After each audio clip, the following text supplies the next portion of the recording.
la nueva república, la democracia, tal. Y ahí ocurre un hecho en un estado de la Amazona occidental, que es Acre, en el que asesinan a un líder sindical. Después la prensa lo va a convertir, la prensa internacional lo va a convertir en un famoso ambientalista, pero no fue ambientalista, era simplemente un sindicalista, orientación marxista, de izquierda, nada, no me voy a poner a eso, era eso, Chico Méndez. Asesinan a Chico Méndez y empieza una campaña internacional. Era una figura, yo era corresponsal de prensa y nunca había oído hablar de Chico Méndez. Entonces voy al Congreso, pregunto, ¿y Chico Méndez quién es? Y nadie sabía. Había algunos líderes de Acre que sabían quién era Chico Méndez. No obstante, la prensa internacional levanta la siguiente tesis: Brasil asesina a sus guerreros de la selva. Han cometido un acto de asesinato comparable a Martin Luther King o al presidente John F. Kennedy. Dije, bueno, déjame un segundo, aquí hay algo. Aquí hay algo que nosotros tenemos que investigar. Y la gente me pregunta, bueno, ¿y por qué tú, siendo mexicano, estás dando esa batalla en Brasil en relación a denunciar esa cuestión de ONGs? Y yo digo, mire, yo todavía soy de la vieja guardia que cree en la conciencia. Yo vi esto, nos pusimos a investigar, mi mujer y yo, Silvia Palacios, y van a verla aparecer los libros, ella podría estar aquí conmigo, si nomás tenemos hijos y tenemos que dividirnos el trabajo, pero eso nos llevó a decir, espera, aquí hay alguna cuestión que no está correcta. Y entonces nos fuimos a investigar quién era el movimiento ambientalista, porque condenaron, Brasil fue juzgado en una corte internacional de que estaba, después vinieron las quemadas en el Amazonas, Brasil no tiene competencia para cuidar su territorio, el Amazonas es una reserva de la humanidad, etcétera, etcétera, el pulmón del mundo, cosa que es una falsedad. El Amazonas consume todo el oxígeno que produce y no sale de ahí nada para alimentar ninguna pero eso era un hito, había que internacionalizar la región. Entonces ahí empezamos a investigar y llegamos a conclusiones muy interesantes. Cuando se termina el colonialismo, es decir, que básicamente la guerra de los Boers, Inglaterra, esto final del siglo XIX, que tenga interés puede ver, Inglaterra percibe que el colonialismo ha llegado al límite de mantenerse por mano militar, es inviable, cosa que los americanos empezaron a entender ahora, algo que los ingleses entendieron 100 años antes. No hay forma de mantener colonialismo hoy de mano militar. Y lo único que hicieron, produciendo los bombardeos de Irak, Libia, etcétera, es la nación islámica. Esa barbaridad que estamos viendo fue hija de las bombas de destrucción de 20 años. Y ellos son responsables de eso. Ahora, resolver requiere autoridad legítima. Y no es el bombardeo autotitulado que va a acabar con eso. Autoridad legítima en guerra justa requiere causa justa y requiere autoridad legítima. Y eso solamente se puede dar en el ámbito del Consejo de Seguridad de las Naciones Unidas, con la aprobación del gobierno de Siria y el gobierno de Irán, para poder combatir por tierra una cuestión que es aberrante. Es decir, y lo digo porque esto es el origen exactamente de estas formas que vemos. Pero Inglaterra había entendido eso en la guerra de los Boers. Y Inglaterra se preparó para cambiar. Crea la Comunidad de las Naciones, crea el Commonwealth, crea una forma diferente de control para poder trabajar el problema de las independencias que se venían. El presidente Roosevelt, en las conferencias del Atlántico, en 1941, antes de Pearl Harbor, antes que Estados Unidos entrara en la guerra, le dice al primer ministro Churchill que si ellos entran a la guerra, no van a entrar a defender el imperio británico, ni ningún imperio, ni potencia colonial. Eso está ahí en las conferencias del Atlántico. Y Churchill dice, yo no nací para, es decir, decretar el fin del Imperio Británico, pero fue la imposición de Roosevelt en cuanto a la India, en cuanto a otras posiciones. No me voy a meter en mucho ese detalle, pero simplemente para marcar que el viejo colonialismo había puesto su punto final en el términos de poder mantener ese colonialismo urbano militar. Entonces va a ocurrir un fenómeno interesante después de la guerra.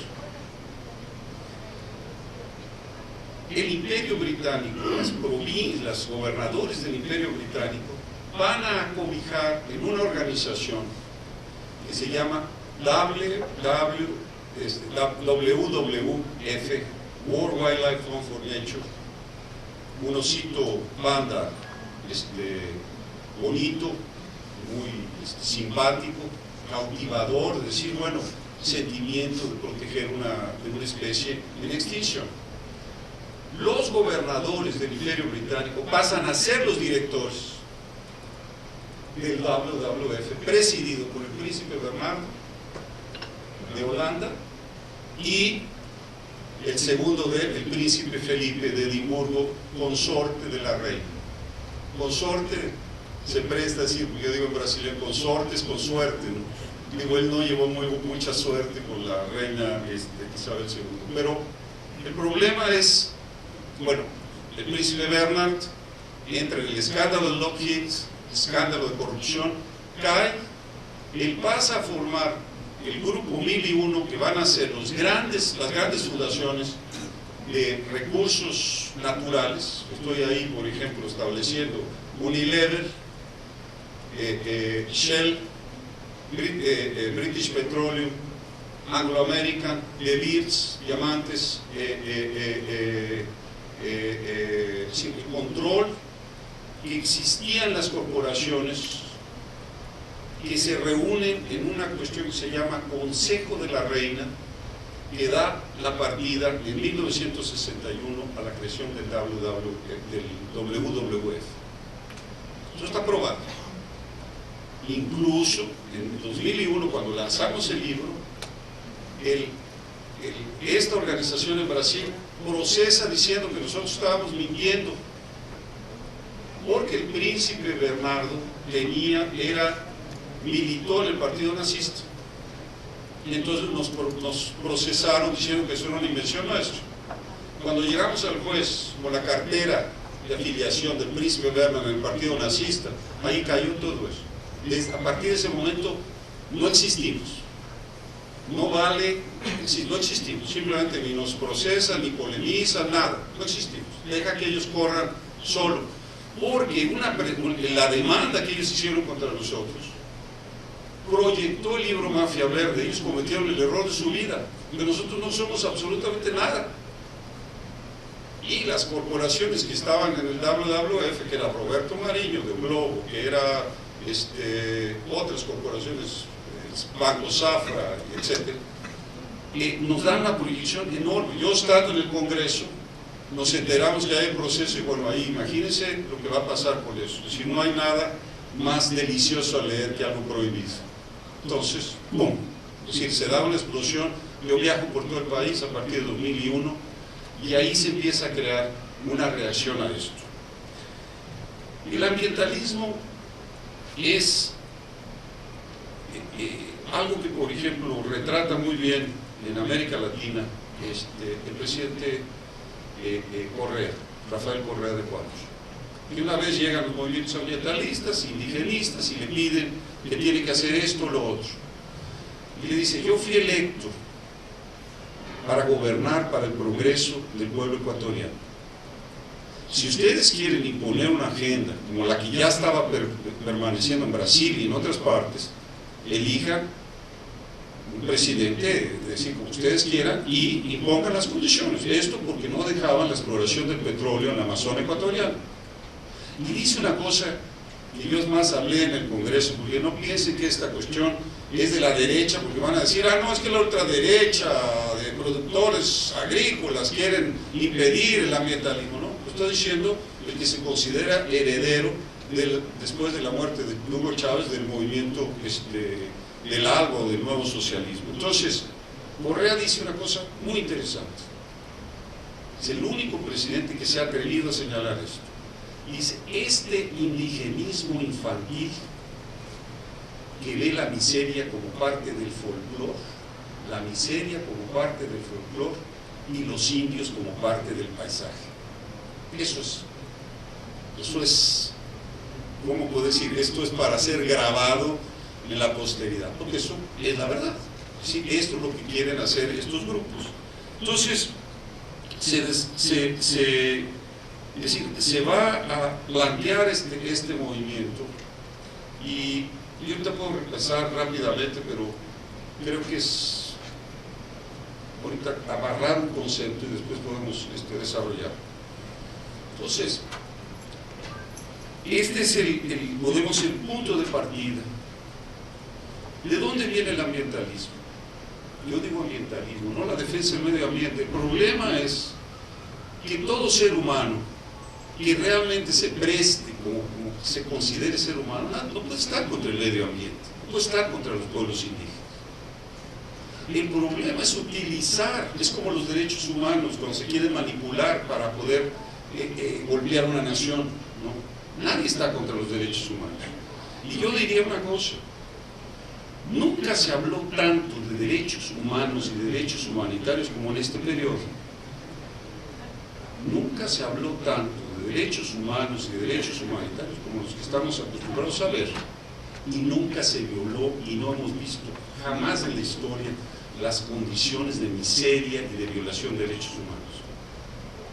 Esto está retratado, por ejemplo, en una frase de Dostoyevsky en Los Hermanos Karamazov, en el que en ese momento que él describe un elemento semejante en Rusia, dice así, es como aquel que dice, personaje dice, entre más amo a la humanidad, más odio a las personas particulares. Es un poco la ideología. Entre más amo a la humanidad, más odio a lo particular, la persona particular.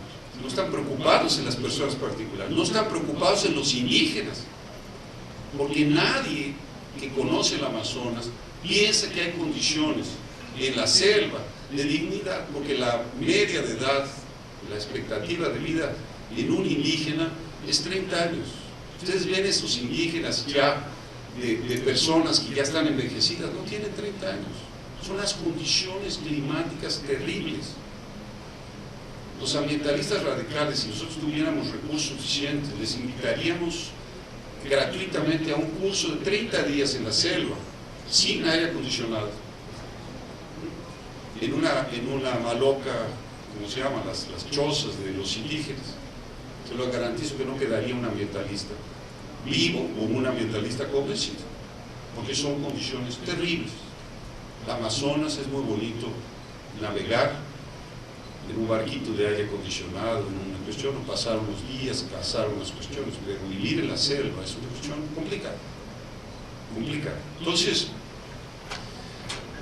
la manipulación de la cuestión indígena o de la cuestión ambiental tiene que ver exactamente en ir minando, ¿no?, a las estructuras del Estado soberano, ¿no? Es decir, ir minando. Decía el cardenal de Guadalajara, tuvimos un evento, yo vengo regresando de Guadalajara hace 3 semanas, y el cardenal Juan Sandoval decía una cuestión, decía, estamos bajo un ataque del gobierno mundial en el que se está atacando el Estado, las Fuerzas Armadas, la familia y la Iglesia. Si esto lo logran avanzar, entonces la idea de gobierno mundial vuelve con toda fuerza.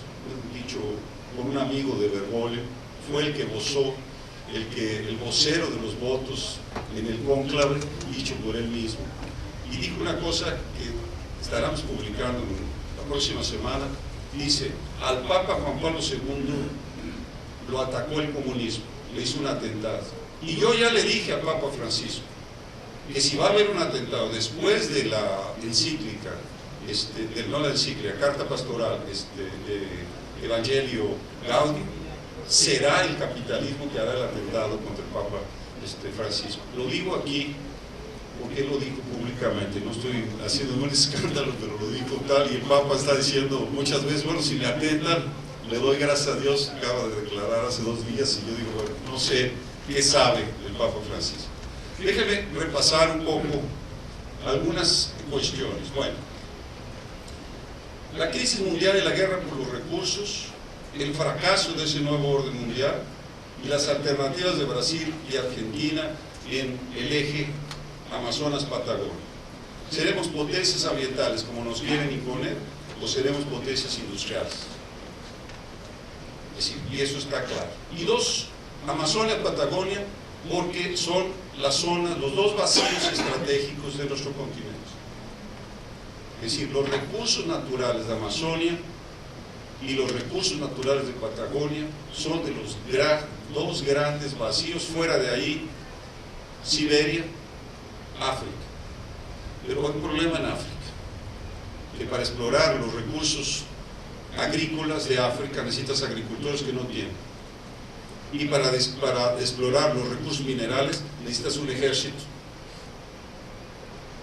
y mientras tengas el dominio de un recurso con un ejército podrás explorar los recursos naturales, minerales, porque puede llegar otro ejército y te deslocar. Entonces, las grandes reservas están en Siberia, que nadie va a tocar, porque está protegido por un campo nuclear, por una capacidad nuclear, y es la pugna que hay con Putin y todo esto, que no voy a entrar porque sería otra conferencia. Pero tenemos 2 grandes áreas mundiales, 2 vacíos demográficos ricos en recursos naturales: Amazonas y Patagonia. Y esos son los blancos, en mi entender, de este movimiento. Yo decía, Príncipe Felipe, ahí lo tienen, ahí está el osito panda, y tuvimos la oportunidad ahora que Marina Silva llega después de la muerte trágica del candidato del gobernador Pernambuco, Eduardo Campos, tener la posibilidad de que ella llegara. Ella es la heredera del asesinato de Chico Méndez y fue proyectada su carrera política por las ONGs y por las ONGs. El dinero que recibió tal venía de las corporaciones, de los bancos, etcétera, etcétera. Esa fue construida, esa carrera política. Y hubo una alerta porque de repente tenía posibilidad de ganar.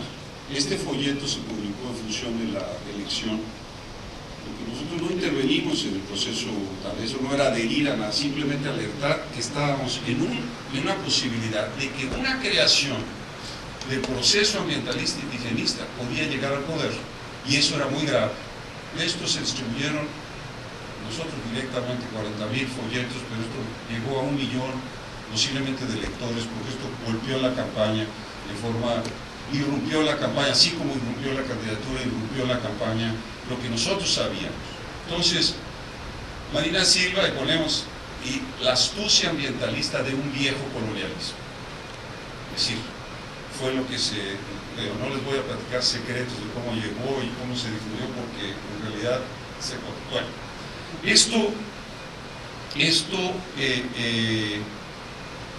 decir, el ambientalismo va a surgir exactamente a partir de la creación básicamente del nuevo orden mundial. Es cuando aparece nuevamente la Carta Ambientalista, ¿no? Que es las viejas tesis básicamente malthusianas: eugenia, mejoramiento racial, que después de la experiencia de Hitler nadie hablaría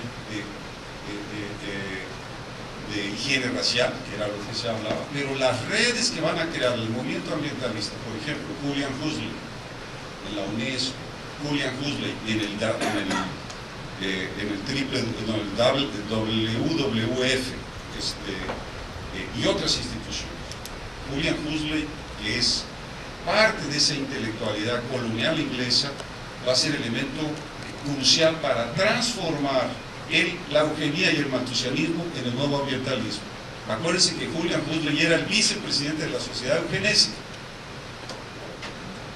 Entonces, esto es lo que se va a producir. Ahora, No voy a entrar en muchas cuestiones, simplemente disminuir el poder de los estados nacionales como productores de desarrollo socioeconómico para ser ocupado por agentes privados, ONGs, concepto de soberanía limitada a través de pretextos ambientales, indigenismo, derechos humanos, etc.